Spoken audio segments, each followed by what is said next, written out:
And we're back in the car on a Friday, like we never left. Welcome to the Confessions of a Not So Dangerous Mind podcast. I'd like to thank you all for spending some of your early Friday evening here with me in New York. But once again, we're going to skip past all that promotional jazz and get right to the guts of the episode. Well, there have been some depressing episodes of late talking about Robin Williams and in discussing the passing of Hulk Hogan and a whole generation of wrestling fans that used to watch the guy carry on TV. So I figured we should talk about a movie I have not mentioned on the podcast, but a film that leaves you feeling good. It leaves you in an upbeat mood. It's filled with colorful performances. It's of a bygone era, a time that can never exist again in any capacity. And it's just a really well-made, well-done film featuring in a co-starring role somebody who had already won 2 Oscars for Best Actor, back to back, and a belly to belly. The movie is Tom Hanks' 1996 box office disappointment, but a film that got great reviews and has a strong cult following, That Thing You Do. And it is a movie about the music business. In part, it's about the music business as it existed circa early 1960s. I think the film is supposed to take place before the Kennedy assassination. You know, it's not brought up because it hasn't happened yet, that kind of thing. You go Back to the Future, isn't that John F. Kennedy Drive? Who the hell is John F. Kennedy? You know, 1955, John F. Kennedy wasn't exactly a household name. Well, the world of the film, That Thing You Do, we get a snapshot of what life would be like in your basic bluish collar American town. And I think it's supposed to be in Pennsylvania, you know, near Pittsburgh. And we get this very, very interesting series of little bits of factual data that we kind of take in. And a lot of it is stuff that I never would have thought about except for seeing this movie. And in the days before everything was on the internet, there's a lot of trivia tidbits and things that maybe you never even thought about that were just part of daily life. And it isn't something that, let's say, the average person who is an older boomer or someone from the silent generation, as both of my parents, people who would be around 80 now, let's just put it that way, because there aren't any boomers who have turned 80 yet. The baby boom generation, 1946 is when it began. But in the world of this film, you have a bunch of young musicians played all by talented actors. You have Tom Everett Scott, who I thought could have been a bigger star than he was. He gives a good performance in The Love Letter with Spielberg's bride, Kate Capshaw. And I like what he does in One True Thing, opposite Renee Zellweger, Meryl Streep, and the late, great William Hurt. But this is probably his most vibrant performance, the best that he ever has been in a film. He plays a young drummer named Guy. And he's part of a band, or he becomes part of a band. I don't remember the exact mechanics, like during the kind of credit sequences. But you have a bunch of young wannabe musicians of varying degrees of talent. This is also not something that I necessarily would have thought of as a younger person, that in any band, you are not going to have, for example, 4 people and they all do everything equally well. They're all just as good on the guitar or the keyboard. They're just as good at writing music. They're just as good on vocals. No idea. So filling out the main cast, you have Ethan Embry, who came up through the ranks as Ethan Randall, and I think Embry may have been his actual name, and he went by Randall, but he did a film in the early 90s, 91, which was not that good, but I'm pretty sure it was a box office hit with Ed O'Neill, you know, later of Modern Family, but at that time he was in Married with Children. He did a film called Dutch, and it had the real John Hughes feel. I think John Hughes executive produced a film called Curly Sue, which was a similar kind of a movie, but he's really good. And he was in, he did a film, I know Jennifer Love Hewitt has been back in the news with the I Know What You Did Last Summer sort of revival. He did a film written and directed by 2 people who got out of New York University right before I did, Harry Elfont and Deborah Kaplan, Can't Hardly Wait. Ethan Embry is a very nervous actor. He has a lot of nervous energy, and that nervous energy is put to good use in this film. And then you have, as the singer, the kind of lead singer of their group, Jonathan Sheck.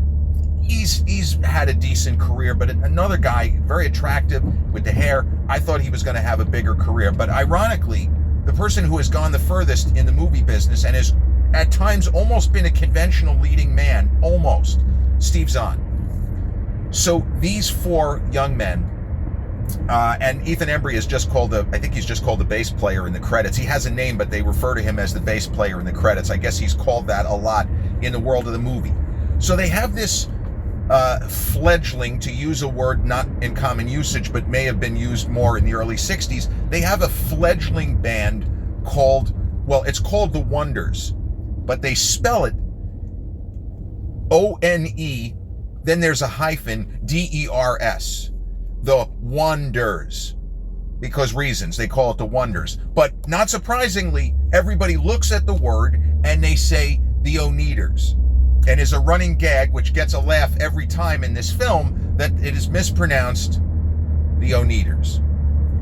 So on top of the band, the snapshot of life circa early 1960s, Guy's father, the Tom Everett Scott, the main character Guy, his father is played by a very solid actor. I don't know, I think he's still around, but he was in a number of movies in the 90s and into the 2000s where he gives very distinctive performances. His name is Holmes Osborne. Now, I often joke around about certain movie names being great names versus not being great names.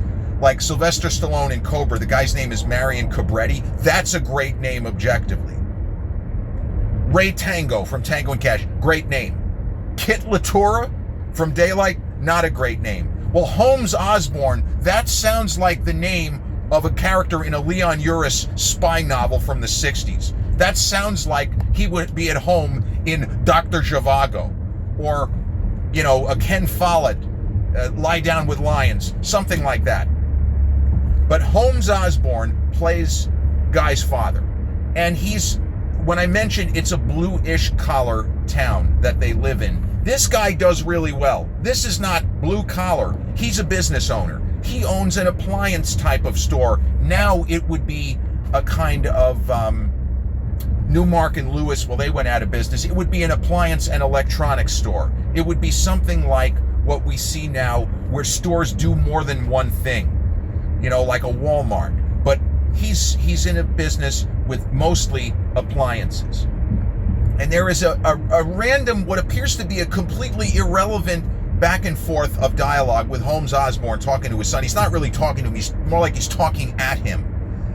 And this is his company, he owns this business, and he's looking at ads, I guess, of some of their competitors. And we feel like the father is going to be more important. Spoiler alert, he really isn't. He's more there, presumably, because I guess this is supposed to be inspired by Tom Hanks's own father. I don't know that, but Hanks in an interview was very candid, and he said that when he was working on this film, he had this flash memory of an argument with his father when he was a younger person, and he started crying. We didn't see this. This was him telling the story, and he realized that his dad had been right. Now, there really isn't anything like that in this film. It's certainly not this scene. But the father, played by Holmes Osborne, is pontificating on all sorts of different things in society, and he's not really saying anything controversial. But he says he's looking at the ads in the newspaper, and he sees that one of his competitors, who has a business not far away, is open on Sunday. Now, I remember watching this film in theaters all those years ago, and I loved it. I should point out, I absolutely love this movie, if I didn't say that at the top. He's reading, and he sees that one of his competitors is open on Sunday. Okay, he's open on Sunday. BFD, big fucking deal, he's open on Sunday. That was my reaction. But then Holmes Osborne looks at his son and he goes, I wouldn't want to live in an America where I had to be open on Sunday. And then it starts to dawn on 22-year-old, apple-cheeked, mulleted me. He doesn't He's not open on Sundays. That's what he's telling us. Yeah, real nail meat head. But I was very slow to understand the purpose of this. At this point in time, a retail store such as Guy's Dad's appliance store, maybe with some old school electronics, they're all closed on Sunday. And then this one whippersnapper, this one guy, a competitor, probably 5 miles away, but if people feel like shopping on Sunday, they're not going to wait for Monday and Guy's father's place of business. They're going to go somewhere else. I wouldn't want to live in an America where I have to open on Sunday. Now, the audience laughed at that. I didn't. They got it. I didn't, because most people in attendance were a couple of decades, if not more, older, and they were old enough in the fall of 1996 to know that this guy is speaking some truth and he's winking at us at the same time. It's doing both things. So the band has a number of catchy tunes, but they have one song in particular, which is the title track. It's called That Thing You Do.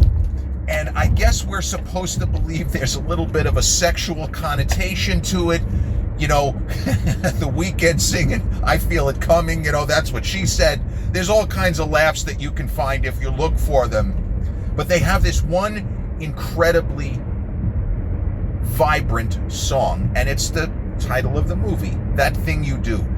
And when this film was in the run-up to release, Roger Ebert, who both he and Gene Siskel, his late partner, and Roger, of course, has been gone a dozen years, they saw the film, you know, a preview screening a week or so. I don't know the mechanics because it varied from movie to movie, but the Siskel and Eberts, the David Denby in New York Magazine, Pauline Kael back in the day in the New Yorker, the other major critics like Kevin Thomas or Kenneth Turan or, you know, Richard Schickel, Richard Corliss, all of those major critics, they usually saw films a week or 2 weeks before it was released. And there was something similar to today where there would be a bit of a review embargo.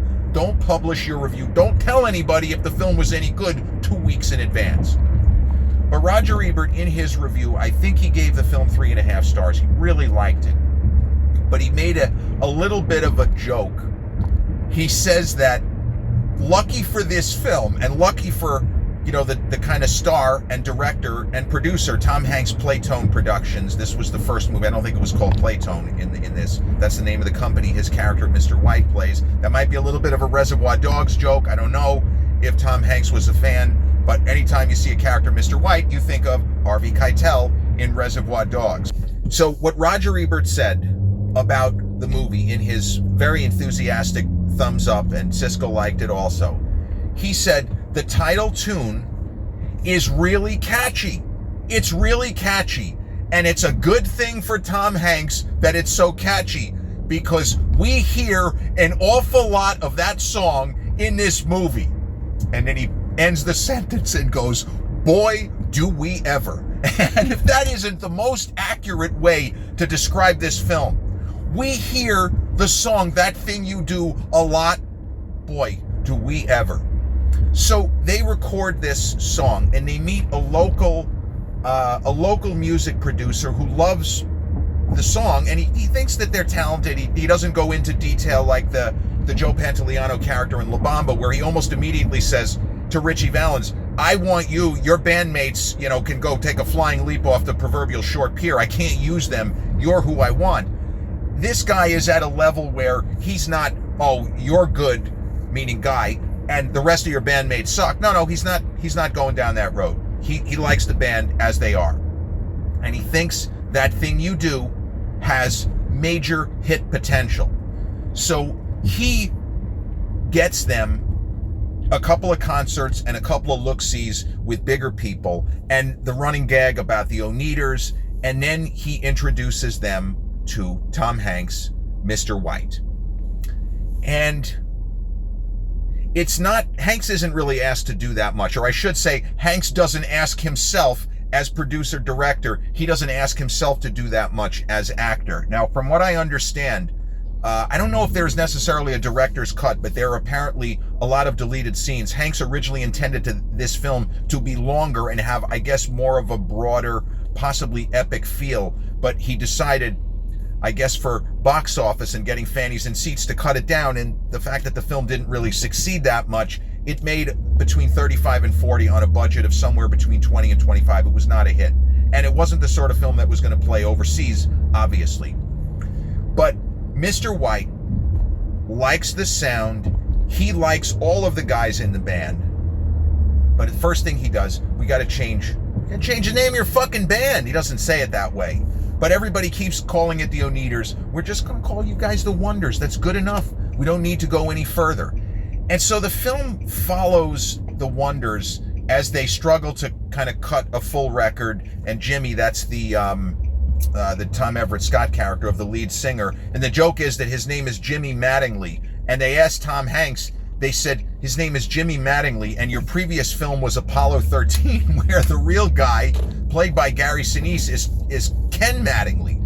And Tom Hanks kind of laughed a little bit. He said, yeah, I just had the name Mattingly on the brain. And of course, me as a Yankee fan, I see the name Mattingly, I'm thinking Donald Arthur Mattingly. I'm not thinking Ken Mattingly or Jimmy Mattingly. But the Wonders go on tour. They go on tour with this sort of almost like a doo-wop back in the days of Alan Freed and the musical shows they used to have in the city, where sometimes they would get several bands together or big acts together and go on tour. So they do that, and they're having trouble getting on the same page, trying to write music, and it looks like this band is not long for the world. And not everybody who has one-hit song, a one-hit wonder. Again, it's pretty obvious what the title of the band and the title of the film. They were not supposed to be the Beatles. But maybe one or two members of this band are going to have staying power in the business. And this is not also something that I would have thought of, but what the movie leaves us with is that the character of Jimmy is definitely got a future as a frontman for a band. There's no question. It's just not going to be this particular band 5 years from now. And Tom Everett Scott's guy is a really good drummer. Like, this guy he's going to make it as a drummer. There's no question about it. In the world of the film, he meets other famous drummers, and I think the character is supposed to be inspired by Buddy Guy, who he meets, but just really, really great stuff. But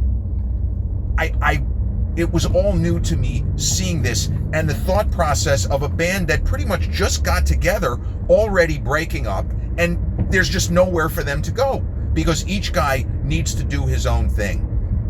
And Tom Hanks' real-life wife, who, as we know, he is still with, Rita Wilson, has a really funny small role as a waitress who meets Guy. And I should also point out, there was much made, was that Tom Everett Scott, he looks like he could have been younger Tom Hanks when Tom had the big mop of hair in films like Man with One Red Shoe. He looks like he could have been Tom Hanks' first cousin. He resembles him, and that was not an accident of casting. That Tom, when he wrote a story that had elements of his own life, that he cast an actor who doesn't really look like him, but the shape of the face and the hair, it wasn't an accident, is what I'm saying. But the character played by Rita Wilson, she plays sort of a friendly waitress, if you will. She's only in one scene, and she is so skillful in this one scene, you almost wish that there was more with her character. So she starts to chat with the main character of Guy, realizing, where he is in life, and he's a musician, and she seems to offer him sex. She seems to just be putting herself out there for this kid on a platter. And the way that Guy, as sweetly and politely as possible, gently turns her down, if in fact that's what she's doing, it's really good acting from both of them. And one of the reasons why he would be doing that is, I almost forgot to mention, this was one of Charlize Theron's first roles. It may in fact have been her first, because later in that year she had almost a coming out party. She did a film by an old friend of Sylvester Stallone's, John Herzfeld. If you're not familiar with the name, he and Sly kind of came up through the ranks together. Henry Winkler as well was part of a group of friends who are still friends to this day. But she had a big role in a film called 2 Days in the Valley, which I think was shot just after That Thing You Do. And Charlize has thanked Tom Hanks for trusting her and casting her in That Thing You Do. So she plays the boyfriend of the main character. And it seems like they're inevitably going to break up. but maybe he still has feelings. He doesn't want to get involved with a random waitress, whatever it is. But that scene it's just so well acted from both of them. And the takeaway is that there are bands, there are people who are only going to do one great thing in music. It could be in movies. You know, you can look at the fact that a successful actor, Charles Lawton, one of the all-time greats, he only directed one movie. And there are a lot of people saying, boy, we wish that he had done more, because the one movie he did was Night of the Hunter with an older Lillian Gish and the Always Fire Robert Mitchum. But this band created one indelible song, and you go through history, it's not that wacky that people who we think they're going to be, you know, they're going to be on top for decades, and it's just not meant to be. Maybe one or two members of the band end up doing better things elsewhere, but this particular band was just meant to be a one-hit wonder. But we get the exhilaration, the ride. And Liv Tyler, I almost forgot, she's in the movie too, and she plays the girlfriend of Jimmy, the Jonathan Sheck character, the lead singer. She's really good. And I know Liv Tyler, she can kind of go both ways as far as there have been some movies I don't really like. She's okay in Jersey Girl. I prefer Ben in that film, and it's unfortunate that the movie was that Jennifer Lopez's character, spoiler alert, she dies in the first 3 minutes of the movie. It's not really a spoiler. But Liv Tyler has a scene, and there is a moment of such pure joy. If somebody said, what are moments in movies where almost every character is celebrating and the audience wants to get in on the fun? There is a scene early in this film when their song is playing on the radio for the first time. And it's like, it might even be as long as 5 minutes, which is a significant amount of the movie when you think about it. But it is so great to see one person and another person and another person listening to the same radio, and then this person has a radio and that person. It is just beautiful acting, editing, sound design, and directing from Tom Hanks, as I say, working from his own script. Just a wonderful movie. And if this film were a little bit less well known, I would put it in the category of the best movie you've never seen. But I feel like this film is very well seen, even though it wasn't a box office hit. It's heavily seen among Generation X. So I just personally consider this to be a great movie. And if you go on Rotten Tomatoes, it's at 93%, which, and I like to talk about this, that's a higher rating than a lot of Oscar winners for Best Picture. This is a fantastic film, which unfortunately didn't find its audience when it had its run in theaters in late 1996, as I was finishing my coursework at New York University, and the Yankees were on their way in late October to winning that year's World Series. There was so much going on in my life, and this movie, it's part of the narrative of that part of my life, because I didn't go to an unlimited amount of films as much as you would think, oh, I must have gone all the time. I went a lot in that era. But not really as much. Like, I should have seen The English Patient in theaters. I did see Jerry Maguire in the same time frame, but I should have seen Barry Levinson's Sleepers. But That Thing You Do is a film that played beautifully on the big screen, and I've probably seen it 5 or 6 times straight through since. A wonderful film about a time and a place and a space in history that's worth remembering. It will never be repeated. That Thing You Do, written and directed and co-starring Tom Hanks, the newest entry in our continuing series of the great movies, starring or co-starring Tom Hanks, but actually starring Tom Everett Scott, Jonathan Sheck, Steve Zahn, Ethan Embry, Rita Wilson, I think Bill Cobbs, another terrific old actor, was in it. Yeah, you know what? I'm blanking on everyone else. It's pretty embarrassing. Oh, Liv Tyler. I just said that. And the guy I started off with who played Guy's father. See, I have to keep it going to remember everybody. Holmes Osborne. It doesn't have that much to do as the dad, but he kills every single line reading. You watch that movie and you tell me I'm wrong. Holmes Osborne kills every single line reading in this film. This has been episode 588 of the Confessions of a Not So Dangerous Mind podcast. I'd like to thank you all so much for spending some of your Friday evening here with me in New York. If you check out this episode on the YouTube channel, haven't done so already, please click like, subscribe, comment, share, turn on those notifications. Or if you catch this episode on the audio platforms such as Podbean, Spotify, iTunes, or the others in which we're hosted, same general rule applies. Click like, subscribe, share, and turn on those notifications. I'll be back with a new episode real soon. Till then, peace.